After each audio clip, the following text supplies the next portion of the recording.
conversando com a tradutora Dinaura Jules, que acabou de ter a felicidade de encontrar nas livrarias uma tradução que ela entregou no finalzinho de 2022. É isso mesmo, Dinaura?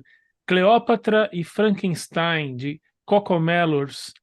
Como é que foi esse trabalho para a Editora Astral? Eu vou começar contando, né, como foi o encontro com o livro, porque foi uma situação bem inusitada, eu achei. Eu tinha acabado de dar uma palestra sobre tradução técnica num evento que aconteceu a semana passada, chamado Traditec. Eu falei sobre tradução financeira, e quando eu estava indo embora, eu cruzei a Avenida Paulista, passei na frente da livraria Martins Fontes. Eu não resisto, né? Sempre dou uma espiada, e dei de cara com o livro em destaque na vitrine da Martins Fontes. Me deu assim até uma coisa, uma surpresa, né? Porque esse livro fez algum sucesso quando foi lançado nos Estados Unidos, inclusive na capa consta que ele foi eleito o melhor livro de 2022 pela revista Stylist.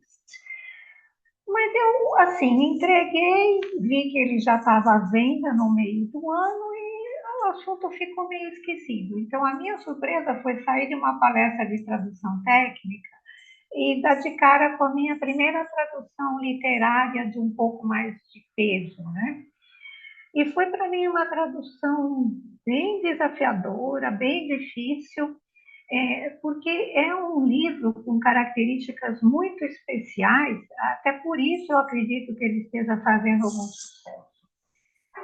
A primeira página dele, só para dar uma ideia, é uma advertência. Eu estou lendo aqui. Primeira página, conteúdo sensível. Este livro contém cenas de uso de drogas, assédio, transfobia e tentativa de suicídio, que podem desencadear gatilhos. Então, só os temas já são assim fortes, né? Exige uma certa dedicação. E outra característica do livro é que ele tem personagens muito diferentes, com vozes muito diferentes. Então, assim, o meu empenho foi para não pasteurizar as vozes de todos os personagens, de modo que ficasse uma coisa uniforme. Quando eu quero dizer muito diferentes, os dois personagens principais, a Cleópatra e o Frankenstein, que não são os históricos, eles são pessoas vivendo em Nova York, muito atual, com todos esses problemas, né, da nossa era. Ela é uma jovem inglesa vivendo nos Estados Unidos, uma estudante de arte, e o Frankenstein é um publicitário já com um pouco mais de 40 anos, norte-americano. Esses são os centrais. E à medida que o romance vai caminhando, vão aparecendo uma série de personagens da família e de amigos com origens e vozes muito diferentes, né? Então, por exemplo, dois dos grandes amigos, um é polonês, o outro é russo. E o Frankenstein, até em um determinado momento, ele faz uma referência ao modo de falar do russo, que lembra muito, eu tenho umas colas aqui, o Exterminador do Futuro, aquela fala quebrada, pausada, sem gramática. Então, eu tive essa preocupação, muito uso de muito baixo calão, então eu tive essa preocupação de tentar manter essas características, né? Um outro personagem dos amigos é um hispânico, que usa frases e termos em espanhol no meio do romance. Então, esse tipo de coisa eu achei que também não podia perder. Tem também um polonês com outra dicção. Existe uma personagem que é a minha favorita, é uma publicitária, com uma linguagem muito criativa, muito precisa, ela usa frases muito curtas, e ela é a primeira pessoa que fala em primeira pessoa no livro. Para todos os outros tem um narrador. Cada vez que ela entra, tem esse corte de fala e ela narra em primeira pessoa, com uma voz, uma dicção diferente de todos os outros. E o narrador, eu tentei manter num registro mais alto, numa linguagem formal e com a gramática sendo respeitada, a gramática tradicional, para manter essa separação da narração e das falas, muito diálogo. Então, outra preocupação também de manter essa informalidade do diálogo, né? Essa rapidez, tentar manter a naturalidade, manter os estrangeirismos, manter o narrador. Então, esse foi um dos grandes trabalhos. Essa personagem que fala em primeira pessoa, que é uma publicitária, ela faz referência a trabalhos antigos que ela fez, em que ela precisava fazer slogans para um cliente que era um restaurante japonês e chinês. E ela me faz trocadilhos rimados com nomes de pratos tradicionais da cozinha oriental, no inglês. Aí eu precisava transpor essas gracinhas para o português. E, assim, eu entreguei, assim, até com um pouco de medo, né, da reação da editora, do preparador, mas eles fizeram um trabalho muito bacana, a editora Natália Ortega, e o preparador Adriano Barros, que deu um acabamento bacana no livro como um todo, mas nos trocadilhos ninguém mexeu, então salvei. Eu posso dar uns exemplos, assim, e eram, além de tudo, engraçadinhos, então era muita coisa para resgatar. Ela fala num momento que ela está fazendo um trabalho muito ruim, mas não tão ruim quanto o primeiro trabalho de Copydesk, que foi para um restaurante chinês, com vários trocadilhos. Aí, por exemplo, yakisoba, né? E aqui não sobra,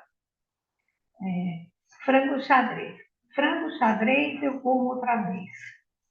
Tem um prato que era um arroz frito. Arroz frito, esse eu repito. Restaurante chinês, que fez muito sucesso. Restaurante chinês é a bola da vez. Então, esse foi também uma outra dificuldade de tentar reproduzir os trocadilhos, o ritmo, a rima e a graça. Então, foi assim, para começar o primeiro literário, eu achei muito bacana, porque tinha muita coisa para trabalhar em termos da tradução, né? Muita coisa. Tem alguma coisa que você se lembra assim que foi destacadamente impossível de vencer? Assim, foi, "Bom, eu tive que pegar um outro caminho porque a tradução de certa coisa foi quase impossível." Não chegou ao ponto do quase impossível.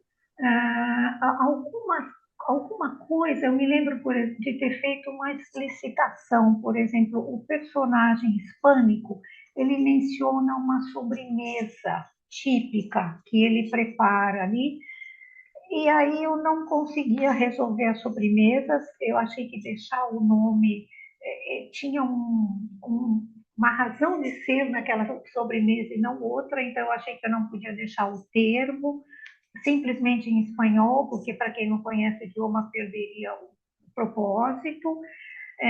Eu achei que não podia traduzir, porque aquilo era uma sobremesa, tinha um nome, então, além dos trocadilhos, essa foi uma dificuldade, eu acabei deixando o nome do doce em espanhol, e na primeira oportunidade eu fiz ali uma explicitação para que a pessoa soubesse também o que eles estavam comendo. Então, essa foi uma dificuldade quase intransponível, quase. Mas, assim, intransponível, é, a gente não pode acreditar que exista, né? Eu acho que o tradutor tem que partir do princípio que vai ter uma solução. Outra coisa que eu achei bem interessante, Nova York é quase uma personagem na história, né? Então, há muitas citações a lugares muito típicos, principalmente restaurantes, lanchonetes, que também é um cuidado, né, que a gente precisa ter de manter aquilo, às vezes as descrições da ambientação. Então, esse é outro cuidado, né, de conseguir retratar aquilo da melhor forma possível. Em caso de dúvida, eu procurava foto do restaurante no Google, como é que é o pilar, como é que é a cadeira, esse tipo de coisa, para reproduzir com mais facilidade, né, porque às vezes a língua não dá conta, né, de detalhar o suficiente para a tradução. Então, eu ia procurando as fotos, os sites de turismo, também para ajudar a manter tal e qual, né, o original. Então, eu acredito assim que sempre tem uma saída. Você é especialista na tradução de textos jurídicos, de textos Financeiro. financeiros e jornalísticos. É, Exato. o literário, a tradução literária era uma vontade já de algum tempo, e vai se manter? Você consegue ainda encaixar mais essa especialidade no seu dia a dia? Era era uma vontade antiga, muito antiga. Eu comecei a tentar alguma oportunidade com uma tradução literária há uns, nem sei, talvez 10, 15 anos. Vi que esse acesso era muito difícil e acabei chegando à conclusão que eu não tinha preparo nenhum para fazer isso. Assim, então, eu abandonei isso por um tempo, me dediquei mais às traduções técnicas. E comecei também a fazer, atendendo a pedidos, alguma preparação, mas que eu nem sabia que nome que tinha. Assim, amigos que traduziram um livro e falam para mim, dá um jeito nessa tradução em português, tem umas coisas mal resolvidas. Aí eu fui fazer um curso de preparação, para ter uma ideia melhor do que eu devia fazer, não fazer um trabalho às cegas. E no curso de preparação, a professora me pediu um curso, falou assim, você não é preparadora? Eu falei, não, eu sou tradutora. Ela falou, me manda um currículo. E era a editora que, na época, publicava os TED Books, os livros das palestras TED. Eu entreguei o currículo, mais ou menos depois de um ano, ela me chamou, eu fiz um teste e eu acabei traduzindo 5 TEDs dos 10 que foram lançados aqui no Brasil, que são basicamente de divulgação, em áreas muito diferentes, né? Eu fiz medicina, negócios, geologia, psicologia. Aí eu pensei, se eu posso traduzir livros, logo no primeiro eu pensei, vou voltar àquela ideia da tradução literária. E eu fui, na verdade, fazer o curso de formação de tradutor literário na Casa Guilherme de Almeida. Eu fiz 2 anos do curso lá, fiz o básico e eu